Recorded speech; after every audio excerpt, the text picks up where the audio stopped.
നമസ്കാരം. ഇന്നത്തെ പ്രധാന വാർത്തകൾ എന്തൊക്കെയെന്ന് നോക്കാം ഇന്നത്തെ പത്രങ്ങളിലൂടെ.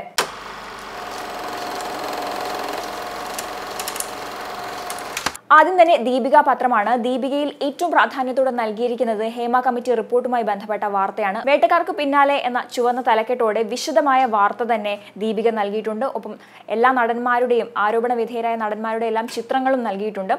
ഒപ്പം തന്നെ പൃഥ്വിരാജിന്റെ പ്രതികരണവും അമ്മ എക്സിക്യൂട്ടീവ് യോഗം മാറ്റിവെച്ചതും ഇതേ വാർത്തയോടൊപ്പം തന്നെ നൽകിയിട്ടുണ്ട്. താഴേക്ക് വരുമ്പോൾ ലഡാക്കിൽ പുതിയ 5 ജില്ലകൾ എന്ന വാർത്തയും നൽകിയിട്ടുണ്ട്. തൊട്ടടുത്തായി ശ്രീകൃഷ്ണ ജയന്തിയുമായി ബന്ധപ്പെട്ട ഒരു ചിത്രവും നൽകിയിട്ടുണ്ട്.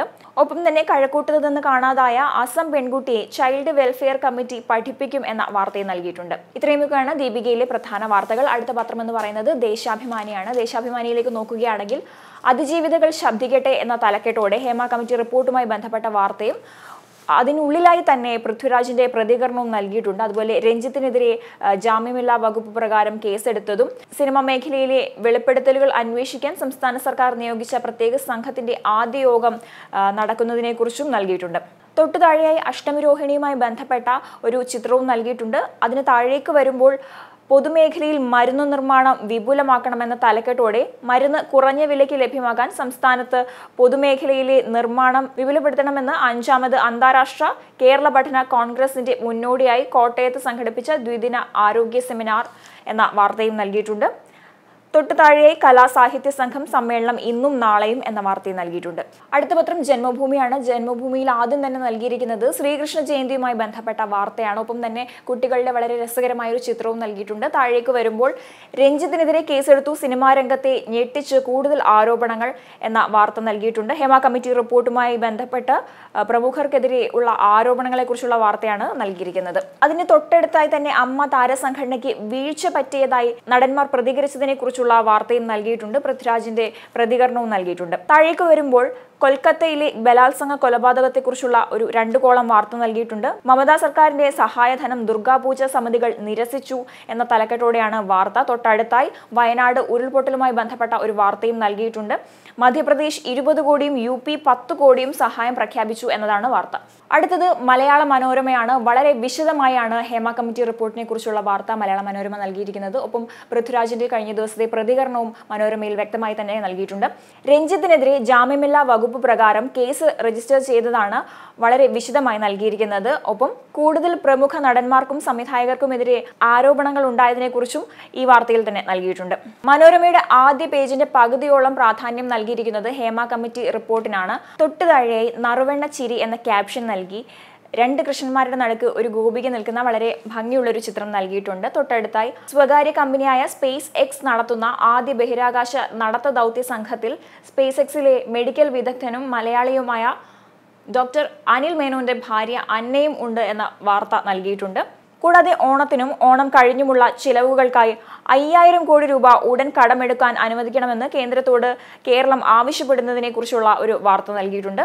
തൊട്ടടുത്തായി ഓണക്കിറ്റ് സപ്ലൈകോ വഴി നൽകാൻ ആലോചന എന്ന തലക്കെട്ടോടെ ഒരു ചെറിയ വാർത്തയും അതിനോട് അടുത്ത് തന്നെ വയനാട് പുനരധിവാസം മുഖ്യമന്ത്രി ഇന്ന് പ്രധാനമന്ത്രിയെ കാണും എന്ന വാർത്തയും നൽകിയിട്ടുണ്ട്. അടുത്ത പത്രം മാധ്യമമാണ്. മനോരമയെ പോലെ തന്നെ മാധ്യമത്തിലും പകുതി പേജോളം വാർത്താ പ്രാധാന്യം നൽകിയിരിക്കുന്നത് ഹേമ കമ്മിറ്റി റിപ്പോർട്ടിനും അതുമായി ബന്ധപ്പെട്ട വാർത്തകൾക്കുമാണ്.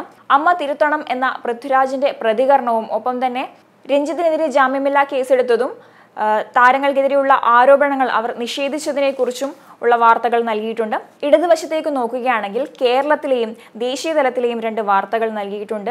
വയനാട് ഉരുൾപൊട്ടൽ ദുരന്തവുമായി ബന്ധപ്പെട്ട് ദുരിതാശ്വാസ ക്യാമ്പിനായി പ്രവർത്തിച്ച മേപ്പാടി ഹയർ സെക്കൻഡറി സ്കൂള് ചൊവ്വാഴ്ച മുതൽ അധ്യയനം ആരംഭിക്കുമെന്ന വാർത്തയും താഴേക്ക് വരുമ്പോൾ UP 10 കോടി വയനാട് ദുരന്തവുമായി ബന്ധപ്പെട്ട് പുനരധിവാസവുമായി ബന്ധപ്പെട്ട് നൽകുന്നതിനെ കുറിച്ചുള്ള വാർത്തയും അതിന് തൊട്ടു താഴെയായി കശ്മീർ സുരക്ഷ ശക്തമാക്കും എന്ന വാർത്തയും നൽകിയിട്ടുണ്ട്.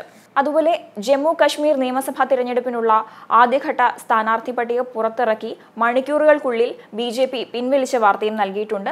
അതിന് തൊട്ടടുത്തായി ശ്രീകൃഷ്ണ ജയന്തിയോടനുബന്ധിച്ച് ഉള്ള ഒരു ചിത്രവും നൽകിയിട്ടുണ്ട്. കൂടാതെ ലഡാക്കിൽ 5 പുതിയ ജില്ലകൾ എന്ന വാർത്തയും താഴേക്ക് വരുമ്പോൾ ഒരു ദേഹമാണിവിടെ പല ഖബറുകളിൽ എന്ന തലക്കെട്ടോടെ വയനാട് ദുരന്തവുമായി ബന്ധപ്പെട്ട ഒരു സ്റ്റോറിയും നൽകിയിട്ടുണ്ട്. അടുത്ത പത്രം കേരള കൗമുദിയാണ്. കുരുക്കുമുറുകി രഞ്ജിത്ത് എന്ന തലക്കെട്ടോടെ ഹേമ കമ്മിറ്റി റിപ്പോർട്ടുമായി ബന്ധപ്പെട്ട വിശദമായ വാർത്ത നൽകിയിട്ടുണ്ട്. അതിന് തൊട്ടടുത്തായി ഇടതുവശത്ത് ശ്രീകൃഷ്ണ ജയന്തിയോടനുബന്ധിച്ച് വളരെ മനോഹരമായൊരു ചിത്രവും താഴെയായി വായ്പ അതിവേഗം അക്കൗണ്ടിൽ ആപ്പുമായി റിസർവ് ബാങ്ക് എന്ന വാർത്തയും നൽകിയിട്ടുണ്ട്. സാലറി ചലഞ്ച് മാർഗനിർദ്ദേശം പുറത്തിറക്കി എന്ന തലക്കെട്ടോടെ വയനാടുമായി ബന്ധപ്പെട്ട ഒരു വാർത്തയും നൽകിയിട്ടുണ്ട്. തൊട്ടടുത്തായി കഴിഞ്ഞ ദിവസങ്ങളിലെല്ലാം തന്നെ ചർച്ചയായ അസം ബാലികയുടെ വാർത്തയും നൽകിയിട്ടുണ്ട്. അമ്മ ജോലി ചെയ്യിക്കും, അടിക്കും, വീട്ടിലേക്കില്ലെന്ന് അസം ബാലിക പറഞ്ഞതിനെ കുറിച്ചാണ് വാർത്ത.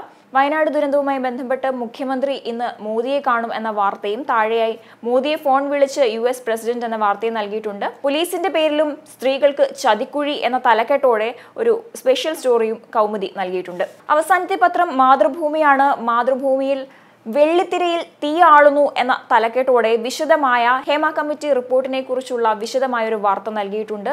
അതിൽ നടൻ സിദ്ദിഖിനെ കുറിച്ചുള്ള പരാതിയുമായി ബന്ധപ്പെട്ട വാർത്തകളും പൃഥ്വിരാജിന്റെ പ്രതികരണങ്ങളും അതുപോലെ 4 നടന്മാർക്കെതിരെ പരാതിയും എന്നുള്ള വാർത്ത നൽകിയിട്ടുണ്ട്. ഒപ്പം കഴക്കൂട്ടത്ത് നിന്ന് കാണാതായ ബാലികയെ കുറിച്ചുള്ള ഒരു ചിത്രം നൽകിയിട്ടുണ്ട്. വയനാട് ദുരന്തവുമായി ബന്ധപ്പെട്ട ഒരു വാർത്തയും തൊട്ടടുത്ത് തന്നെ നൽകിയിട്ടുണ്ട്. മധ്യപ്രദേശും UPയും സഹായവുമായി എത്തുന്ന വാർത്തയാണ് നൽകിയിരിക്കുന്നത്. അതിനോടൊപ്പം തന്നെ ലഡാക്കിൽ 5 ജില്ലകൾ പ്രഖ്യാപിച്ചു കേന്ദ്രം എന്ന വാർത്തയും താഴെ ഏകീകൃത പെൻഷൻ പദ്ധതി കേന്ദ്ര സർക്കാർ രൂപരേഖ തയ്യാറാക്കും എന്ന വാർത്തയും നൽകിയിട്ടുണ്ട്. മാതൃഭൂമി ഏറ്റവും ഒടുവിലായി കേരളത്തിൽ റോഡ് അപകടങ്ങൾ കൂടുതൽ നടക്കുന്നത് വൈകിട്ട് 6 മണി മുതൽ രാത്രി 9 വരെ എന്ന് കേരള പോലീസ് പറഞ്ഞതിനെ കുറിച്ചുള്ള ഒരു വാർത്തയാണ് നൽകിയിരിക്കുന്നത്. ഇത്രയുമൊക്കെയാണ് ഇന്നത്തെ പ്രധാന തലക്കെട്ടുകളും പ്രധാന വാർത്തകളും. കൂടുതലായും ഹേമ കമ്മിറ്റി റിപ്പോർട്ടിനെ കുറിച്ചുള്ള വാർത്തയും അതുപോലെ ലഡാക്കിൽ പുതിയ ജില്ലകൾ പ്രഖ്യാപിച്ചതിനെ കുറിച്ചുള്ള വാർത്ത, അതുപോലെ വയനാട് ദുരന്തവുമായി ബന്ധപ്പെട്ട് സഹായം പ്രഖ്യാപിച്ചതിനെ കുറിച്ചുള്ള വാർത്തകൾ, ഇതൊക്കെയാണ് ഇന്നത്തെ പ്രധാന വാർത്തകൾ എന്ന് പറയുന്നത്. അടുത്ത ദിവസം പുതിയ വാർത്തകളുമായി വീണ്ടും കാണാം. നമസ്കാരം.